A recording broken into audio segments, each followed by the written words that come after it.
Deputy Minister, thank you very much for your time. Now, this policy framework that is supposed to be addressing gender-based violence, we've had some of these policy frameworks released before, for instance, after the President had that GBV summit in October of 2018.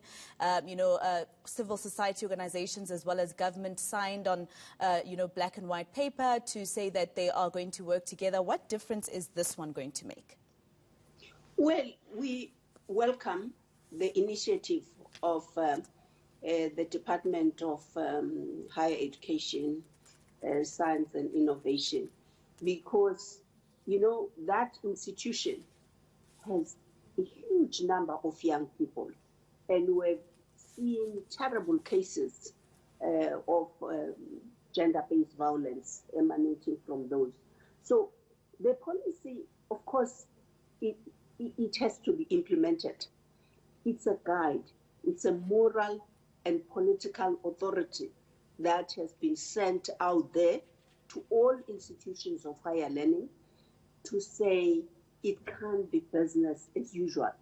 When young people are violated, first and foremost, it has an important pillar which talks about prevention, to make young people stronger, to prepare them, and to ensure that should any violation takes place and institutions are unambiguous, they've got clear guidelines that they've developed for themselves to manage the trauma, mental health issues that go with these gender-based violence cases. So we welcome that. Of course, we'll be monitoring closely the uptake from different institutions. And we do encourage. I think it's really important to do this, because if we say we've spoken about policies, national strategic plans, and we continue to have a sketch, we'll be missing a point. This is an ongoing project. We have to focus on it, dedicate, mobilize our youth, and make sure that we beat it. Of course, at the moment, it's happening at the time when already young people are facing the COVID-19 pandemic, which means now young adolescents and women are in a double war. So I will be supporting the virtual meeting of the Department of Higher Education, Science and Innovation, including their partner, Higher Health, because I think it's the most important thing we need to look at, especially the mental health aspect of it. Deputy Minister, I know that you're saying that we shouldn't be discussing why policies are made. We just want to understand what is the difference in this policy framework, because as you know, with the protests and marches that have taken place, for instance, the total shutdown even to the union buildings, rather, where President Cyril Ramaphosa was given a memorandum of demands. A lot of South African women have basically lost hope in the South African government or the NPA and all those structures being able to sort out gender-based violence. And in your own words in government websites, you even say that, the president even also says that South Africa is one of the most dangerous places to be a woman.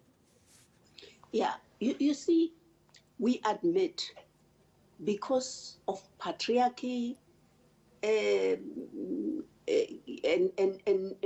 many other social ills, South Africa found itself in a position where the majority of our women are being violated on a daily basis. We admit that.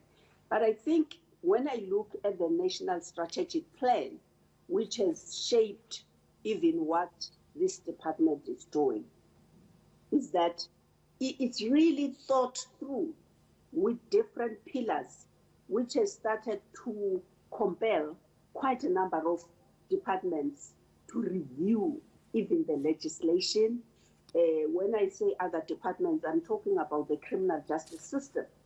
We are now talking, as of this week, talking about the review even of the very acts, the legislation that was meant to ensure a high rate of conviction, that was meant to ensure that we have capacity to investigate and to send a clear message to criminals that it can't be business as usual.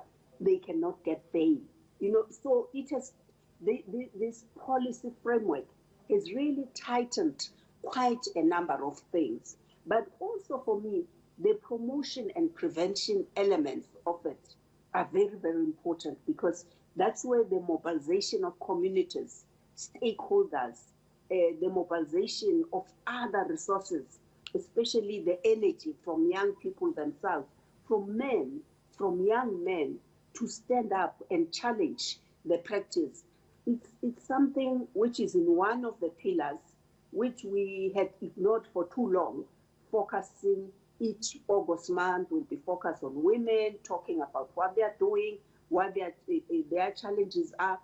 But as of today, we're looking at multi-platforms where we can intervene and promote well-being of young people, make them strong in case they go through a crisis of being violated on campus or anywhere, that they mustn't drop out, but be strong and be resilient and be able to continue with their lives.